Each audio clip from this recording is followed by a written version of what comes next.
Sir आप लोगों ने बहुत काम किया है लेकिन ये मैं कॉकरोच वाले आपके मंत्री का ही रिजाइनेशन मांग रहे हैं। 11 दिन से बैठे हुए हैं, क्या कहेंगे? अभी मुझे लगता है कि धर्मेंद्र प्रधान जी का जो इस्तीफा मांगने से कोई तो सोल्यूशन नहीं है। अभी जिस तरह नीट एग्जाम में जो अनियमितता हुई थी और उसमें सभी लोगों को पकड़ा है, उनके ऊपर कड़ी कार्रवाई हो रही है और उसमें हमारे महाराष्ट्र के ज्यादा लोग मिले हैं, तो कहीं के भी हो, लेकिन जिन्होंने ब्लैकमेल किया है ऐसे लोगों को मतलब कड़ी से कड़ी सजा मिलनी चाहिए, इसके लिए सरकार प्रयत्नशील है। उनकी जो मांग इस्तीफे की उस पर क्या करेंगे आप? तो इस्तीफा मांगने से मतलब नहीं, कोई भी इस्तीफा मांगेंगे तो क्यों इस्तीफा देंगे, मतलब उसके लिए इस्तीफा देने का विषय नहीं है। मांग करने का लोकतंत्र में सबको अधिकार है, लेकिन क्या करना है उसका निर्णय नरेंद्र मोदी जी करेंगे, लेकिन इस्तीफा देने की आवश्यकता नहीं है, ऐसा मेरा मानना है। आप क्या कहना चाहेंगे आज? सर आज हाँ, तो मतलब आज एक डॉक्टर्स डे के अवसर पर यहाँ मौलनगर हॉल में डॉक्टर्स का और स्टूडेंट का यहाँ अच्छा कॉन्फ्रेंस हो रहा है, सेमिनार हो रहा है। और ये जो अवेयरनेस है, अवेयरनेस अपनी जिंदगी में होना चाहिए, कोई डिसीज ना हो इसके लिए भी मतलब डॉक्टर मार्गदर्शन करते हैं।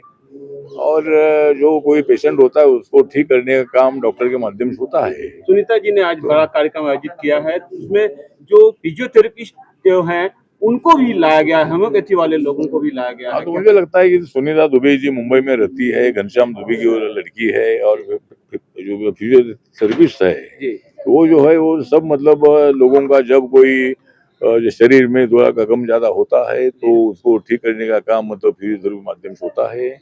तो जिंदगी में फिजियोथेरेपी होना बहुत बड़ा आवश्यक है, एक्सरसाइज करना आवश्यक है, मेडिटेशन करना बहुत बड़ा आवश्यक है।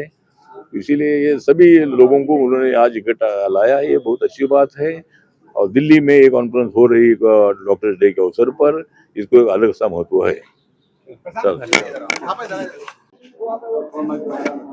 सर यूबीटी छोड़ने के बाद सचिन अहिर ने कहा है कि मुझे पार्टी जो भी जिम्मेदारी देगी मैं उसको पूरा ईमानदारी से निभाऊंगा, क्या कहेंगे? सचिन अहिर जी जो है ये 3 बार वर्ली से मतलब विधायक विधानसभा के रहे हैं। शरद पवार जी के साथ वो हमेशा अनेक साल तक रहे थे, मेरे अच्छे मित्र भी है।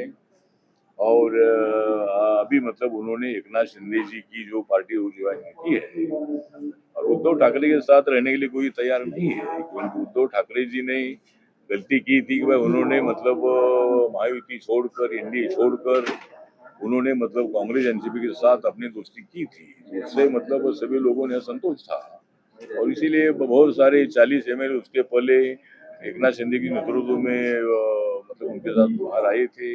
अभी 6 मेंबर ऑफ पार्लियामेंट भी बाहर आ गए हैं। अभी सचिन अहिर विधान परिषद के सदस्य है, लेकिन वो धनुष्यबान सिंबल पर चुनकर आए थे। धनुष्यबान अभी एकनाथ शिंदे जी के पास है, इसीलिए मतलब उन्होंने भी बोला है कि भाई मुझे जो जिम्मेदारी दी जाएगी वो जिम्मेदारी मैं निभाऊंगा। लेकिन मुझे लगता है कि उनको जिम्मेदारी वो मिल सकती है कि जो विधान परिषद का जो उपसभापति पद है वो उप सभापति पद उनको मिल सकता है।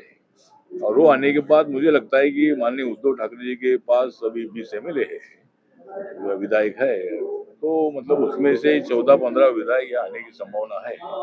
एकनाथ शिंदे जी का जो ऑपरेशन टाइगर चल रहा है वो पहला भी सक्सेस हुआ, दूसरा भी 6 एमपी का सक्सेस हुआ, तीसरा जो सचिन अहिर को लेने का भी सक्सेस हुआ है, अभी चौथा भी मतलब वो ऑपरेशन टाइगर से हो सकता है। लेकिन मेरा मानना ऐसा है कि ऑपरेशन टाइगर 5 में ऐसा होगा कि वो उद्धव ठाकरे भी इधर आ सकते हैं, क्योंकि उद्धव ठाकरे के पास अगर कोई नहीं रहेगी तो उद्धव ठाकरे साहब को भी आना पड़ेगा। इसीलिए मुझे लगता है कि उद्धव ठाकरे जी ने गलती की थी और बहुत सारे एमपी एमएलए मतलब और वर्कर्स बड़ी संख्या में मतलब हमारे महायुति के साथ आ रहे हैं। केंद्र ने आज बड़ा फैसला किया और 183 रुपए जो कमर्शियल सिलेंडर थे उसके रेट कम कर दिए गए। हाँ, तो मुझे लगता है कि जो 183 रेट बढ़े थे तो वो कम करने का निर्णय बहुत अच्छा हुआ है। अभी जिस तरह अमेरिका ईरान का युद्ध थोड़ा खत्म हो रहा है, तो मुझे लगता है कि यहाँ जो गैस है या घोटाले है ठीक ढंग से आ रहा है और इसीलिए मतलब वो गैस के भाव कम करने से आम आदमी को उसका बहुत अच्छा फायदा हो जाएगा। और यहाँ होटल इंडस्ट्री है उनके लिए भी मतलब कम रेट करने के लिए उसका उपयोग होगा। इसीलिए अभी भारत सरकार तो मतलब आम आदमी है, मिडिल क्लास का आदमी है, सभी लोगों को साथ देने वाली हमारी सरकार है। सर और माननीय मोदी जी की सरकार जो है ये पूर्ण सभी लोगों का न्याय देने वाली सरकार है और बहुत जल्दी पेट्रोल डीजल के भाव भी कम हो सकते हैं और महंगाई जो बढ़ी है वो महंगाई बहुत ज़्यादा कम हो सकती है। और अपनी महंगाई अगर अमेरिका की महंगाई से कंपैरिजन करेंगे तो अमेरिका की महंगाई बहुत अपने से ज़्यादा है, लेकिन उसके बावजूद इसका मतलब अपने देश में उनके ज़्यादा नहीं है। यहाँ की महंगाई कम करने का जरूर प्रयत्न भारत सरकार का है और हर व्यक्ति को न्याय देने की भूमिका हमारी है। धन्यवाद।